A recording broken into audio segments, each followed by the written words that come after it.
한낮의 시사와 입담의 콜럼 이익선 최소영의 이슈앤피플.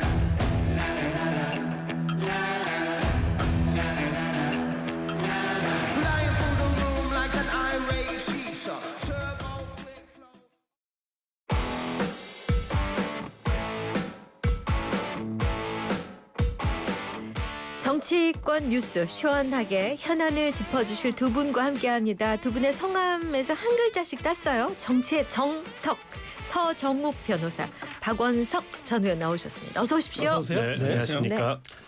자, 광복절 특별사면 명단 확정됐습니다. 예상했던 대로 벗어나지 않았습니다. 조국 전 대표 부부 그리고 최광욱, 윤미향 전 의원, 조희연 전 서울시 교육감 모두 사면 복권됐습니다. 지난주 이제 법무부 사면심사위 통과안이 그대로 이제 국회에서 확정된 건데 뭐 대통령의 첫 사면권 행사 굉장히 좀 광폭적이었는데 어떻게 보세요? 뭐 사면권은 이제 그 대통령의 고유 권한은 맞아요. 네. 그렇지만 이제 여러 가지 그 한계가 있거든요. 네. 저는 사면권을 남용을 했다. 네. 이렇게 봅니다. 특히 그 조국 전 대표는 지금 2년 받고요. 한 8개월 정도 있었거든요. 네.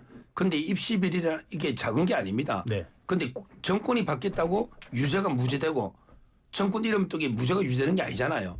따라서 조국 장관 상당히 저는 부적절하고 형기를 봤을 때. 네. 그다음에 윤미향 의원은 광복절인데 네. 우리 그 위안부 할머니들의 피 같은 네. 돈을 횡령 사기 이런 혐의들이 있잖아요. 네. 대법원에 집행유예 판결 난 게 작년 11월입니다. 네. 근데 재판 과정이 4년 2개월 걸렸어요.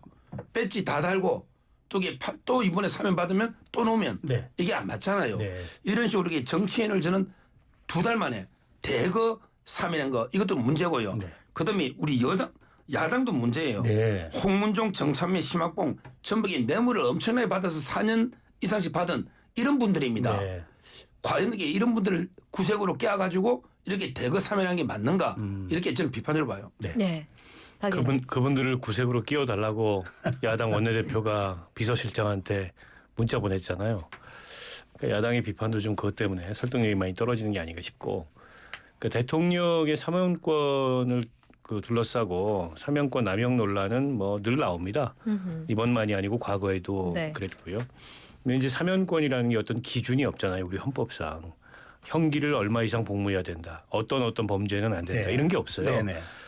이게 이제 사람에 대해서 어쨌든 자녀의 형기를 면제하거나 아니면 이제 복권을 시키는 이제 그런 결정을 하는 거기 때문에 늘 논란이 따를 수밖에 없습니다. 그래서 임기 초에는 정치인 사면을 보통 그 역대 대통령들이 잘 안 해왔어요. 그러니까 그런 비판을 의식해서 임기 중반이나 임기 말에 했는데 이번에도 그래서 첫 사면에서는 정치인들은 좀 빠지지 않겠나 이런 예상도 있었고 또 그런 의견도 있었어요. 지금 이제 국정 동력을 잘 유지해서 여러 현안들에 정부가 잘 대응해서 국민들로부터 좋은 평가를 받아야 되는데 자칫 이로 인해서 이제 논란이 커지고 또 공론 모녀를 자초하는 게 좋으냐.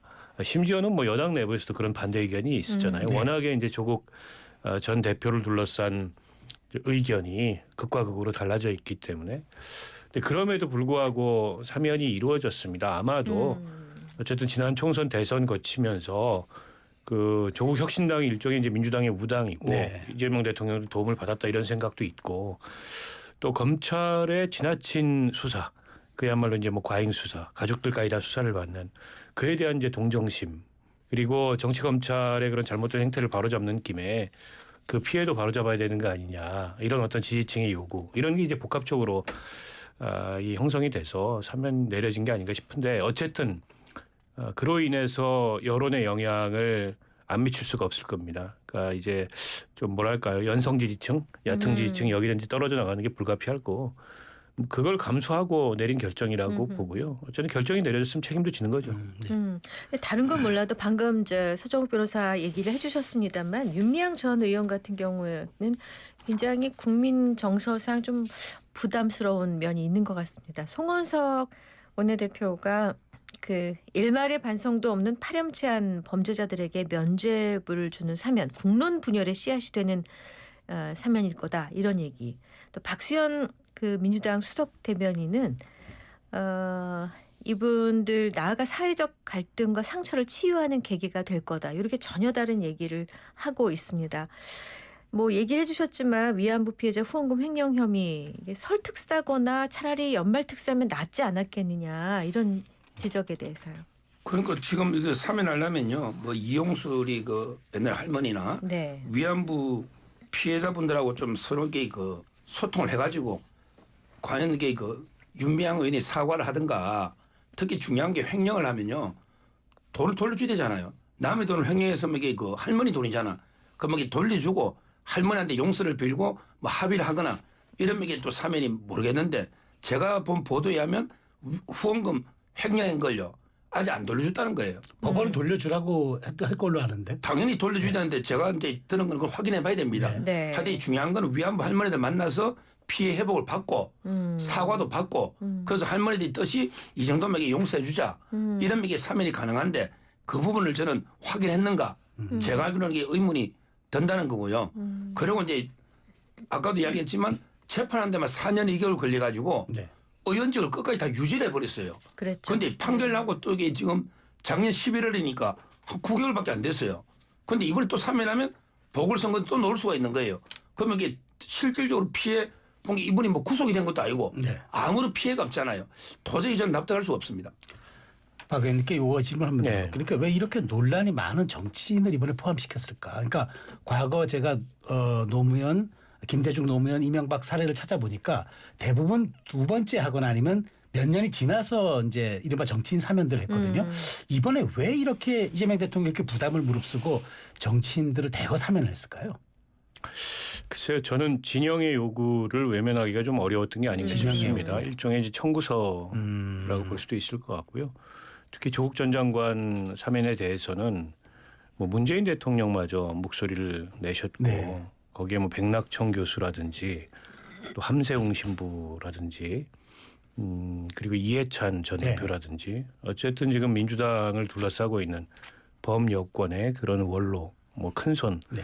이런 분들이 대표적으로 공개적인 요구를 한 데다 지지층 사이에 일부 반대 의견도 있지만 그건 아주 일부고 네. 대체적으로는 해야 된다. 그게 뭐 정의다 이런 요구가 있잖아요. 저는 개인적으로 그 관점에 동의하지 않지만 이재명 대통령이 그걸 외면하기가 어려웠을 거다라고 보고요.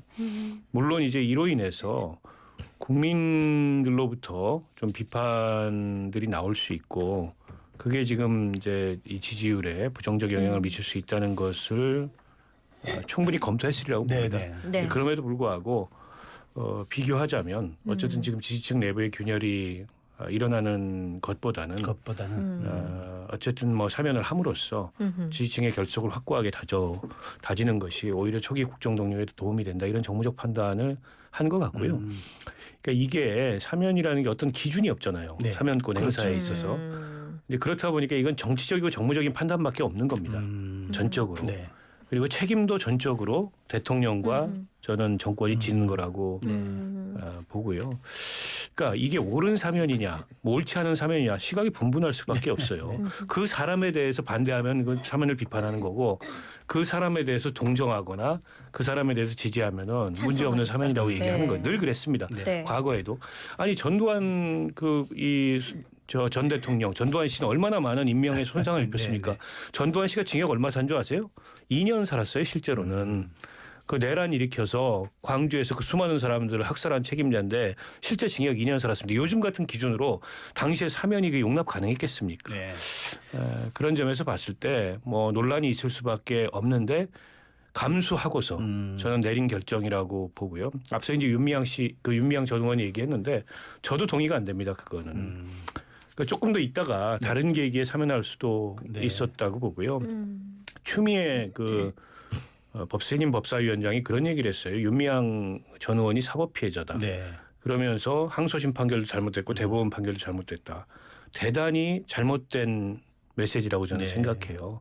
그러니까 검찰이 어쨌든 권한을 남용해서 검찰이 무리한 기소를 했다, 무리한 수사를 했다 이런 주장은 늘 정치적으로 있었던 주장이에요. 근데 대한민국이 성권분립 국가입니다. 대법원 확정 판결을 난 거를 부정하면 재심을 청구해서 사법적 결과를 뒤집어야 돼요. 근데 재심 청구는 하지 않으면서 그걸 정치적으로 잘못된 판결이라고 입법부의 소속인 사람이 얘기하면 삼권분립을 부정하는 거죠. 법사위원장이. 저는 그런 게 네. 일반화돼서는 안 된다고 생각해요. 네네. 대단히 잘못된 인식이에요. 알겠습니다. 그렇군요. 그냥 어차피 맞을 매 미리 맞고 빨리 잊혀지고 지방선거 준비하자 뭐 이렇게 해석하는 분도 계시던데 이제 관심은 조국 전 대표의 정치 행보가 어떻게 될 거냐 하는 부분입니다. 내년 6월 지방선거 보궐선거 때 어떤 역할을 할까요? 지금 먼저 이게 이 문제를 보려면요. 네. 조국 당하고 이제 그 민주당이 합당을 하느냐, 아니면 이게 전략 제휴를 하느냐, 아니면 이게 전면적인 경쟁 관계로 가느냐, 이거부터 제가 예측을 해야 됩니다. 오늘 그 박지원 의원이 네. 방송에서 이게 합당한다고 이야기해요. 근데 제가 보기에 합당까지는 어려울 거고 네. 옛날에 지민 비조처럼요. 네. 전략적인 제휴를 해가지고 이제 그 단일 후보에게 나눠 묻기를 하면 그러면 이게 조국 시장 대표는 뭐 부산시장이든 개항이든 나갔으면 당선돼요. 지민비조가 뭐였죠? 지역구는 민주당, 아. 비례는 조국. 네네. 예, 네. 이런 식으로 이게 전략적 제휴가 되면 네. 그러면 이게 개항이나 부산이나 어디 나가도 이게 당선 가능성이 있고 네. 가능한데 만약에 경쟁 관계가 되면요 이런 지역이 나면 안 됩니다. 예를 들어 이게 부산시장에 나갔는데 네. 국민의힘하고 민주당하고 조국 혁신당이 3파전 되면 조국 당선 안 돼요. 그렇죠. 아. 그러니까 개항도 마찬가지예요. 네. 그러면 이게 경쟁 관계 때 어디 나가느냐? 아하. 호남에 가면 돼요. 네. 호남에서는 1대1 구도입니다. 네. 그리고 네. 저번에 그 총선 때도 전북은요. 조국 혁신당이 45, 민주당이 38이었어요. 네. 아하. 따라서 저는 호남에도 이게 빈자리 많거든요. 그리고 이게 또 진보에서는 상징성이 있잖아요. 호남이. 네. 그러니까 저는 아마 민주당하고 통합이나 협조가 안 되면 오히려 호남에 나가서 민주당과 정면 승부를 해서 한번 해보겠다. 이럴 가능성. 지금 언론에서는 이걸 언급 안 하죠. 네네. 저는 그걸 봅니다. 아, 박 의원님은 어떻게 전망하세요? 근데 일단은 뭐 그 보궐선거나 내년 지방선거 이전에 당을 좀 정비하는 게 우선이 아닐까 싶어요. 아, 네. 그러니까 조국혁신당이라는 거는 거의 조국 전 대표의 개인 정당 비슷한 성격을 갖고 있고 실제 조국 전 대표가 수감된 이후에 조국혁신당이 이렇다 할 존재감을 드러내지 못하고 있는 게 사실입니다. 최근엔 지지율도 많이 네. 떨어졌고 그리고 총선이 끝난 지 이제 1년이 훨씬 지나서 1년 6개월이 돼 가는데 아직도 전국적인 뭐랄까요 조직 기반이나 이런 걸 갖추지 못했습니다. 이런 상태에서 지방선거를 치르기가 어렵거든요. 그러니까 우선은 이제 조국 전 대표가 다시 당의 리더십을 맡아서 당 체제를 정상화하는데 당분간 주력하지 않을까 싶고 네. 저는 지방선거 출마 가능성은 일단 없어 보이고요. 네. 왜냐하면 지방선거 출마해서 단체장이 되면 당 대표로 당의 리더십을 행사하기가 쉽지가 않습니다. 정치적 중립을 또 지켜야 되잖아요. 네, 성격상 때문에 아마도 재보궐선거를 통해서 국회 복귀를 하고 그럼으로써 어쨌든 조국혁신당을 좀 명실상부한 3당으로 안착시키는데 주력하려고 하지 않을까 이렇게 예상을 하고요. 네. 물론 이제 어떤 경우에도 민주당과의 관계를 어떻게 가져갈 거냐 이게 조국혁신당의 제일 중요한 말하자면 이제 뭐 향후에 비전과 관련돼서 기준이 될 수밖에 없는데 지금까지는 어쨌든 아까 지민비조 얘기했듯이 민주당과 경쟁하지 않는 선에서의 협조 관계였잖아요. 근데 정당이라는 게 본질적으로 경쟁을 피할 수가 없습니다. 그렇잖아요. 지방선거 전국적으로 선거구가 몇 개고 공직자가 몇 명입니까? 근데 그걸 다 민주당하고 피해서 민주당이 양보하는 선에서 뭘 한다 그러면 정당이 아닌 거죠. 그러면 어느 선에서 경쟁하고 또 어느 선에서 협력할 거냐 이런 게 이제 정해야 되는데 그건 이제 조국혁신당의 의견만 있는 게 아니고 민주당의 의견이 중요하기 때문에 네. 향후에 그런 점들을 당을 정상체제로 복구하면서 민주당과의 관계를 어떻게 가져갈지를 고민할 것 같고요. 일단 조국 전 대표가 보궐선거에 출마한다면 네. 저는 그 광역단체장 선거는 민주당 후보하고 단일화가 안 되면 어렵거든요. 그렇죠. 3자 대결 되면. 그리고 민주당이 허락허락 그렇게 단일 후보를 내줄 가능성이 없어요. 이를테면 부산시장처럼 선거 승리 전망이 불투명한 데는 뭐 하라고 할 수 있겠죠. 근데 그게 아닌 이상 광역단체장을 내줄 리가 만무하고 보궐선거는 조금 이제 성격이 다르기 때문에 민주당 후보를 달고 이길 수도 있어요. 조국 전 대표의 캐파 정도라면. 네. 그래서 아마 뭐 물론 그것도 이제 부담스러운 상황이기 때문에 민주당하고 조율을 하려고 그럴 텐데 그래서 재보궐선거 쪽으로 본인은 틀지 않을까 싶습니다. 그래서 말씀 나온 김에 그래서 지금 인천 계양을 얘기가 솔솔 나오는데 개항은요. 그게 네. 이재명 대통령이 전 지역구잖아요.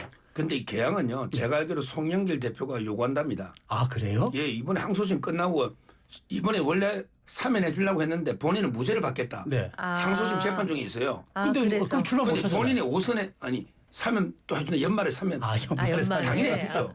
송영길 대표를 안 해줄 리가 없잖아요. 다른 사람 다 해주는데 그렇잖아요. 네. 그러면 그 송영길 대표가 오선한 지역이니까 돌려달라 이러고 있고요. 아마 이제 안산의 양문석 의원도 나오긴 나올 거예요. 네. 그리고 이제 그 지방선거하면 광역단체장 경기도의사 네. 거기 정성호, 윤호중 이런 분들이 노리고 있대요. 네. 그러면 이게 자리는 경기도도 생기는데 네. 문제는 여기서 놓으면 3파전이 되면 네. 어렵다. 그렇죠. 차라리 호남에 가면요. 국민의힘이 없잖아. 네. 그럼 이게 1대1인데 오히려 이게 조국당의 인기가 좋아요. 근데 호남에 지금 그 보궐선거 지역이 아직 없잖아요. 지금 선거법 재판이 호남이 제일 많고요. 아, 그래요? 선거법 재판이. 아. 그리고 이제 그 광역단체장 나가려고 분들이 많아요. 그러면 이게 보궐선거가 90일 전에 사퇴하잖아요. 네네. 네. 따라서 호남에서 되면 상징성도 있고 진보 진영의 아. 당선 가능성도 거기는 자력으로 국민의힘이 없으니까 3파전 하면요. 네. 조국 당선 어렵습니다. 그렇군요. 서 변호사 아주 분석이 흥미롭습니다. 자, 이런 가운데 이번 광복절에 이재명 대통령이 국민 임명식을 하겠다고 합니다. 이거 어떻게 보셨어요, 박 의원님? 아니 취임식 못했기 때문에 약간 취임식 성격으로 네. 하는 거죠.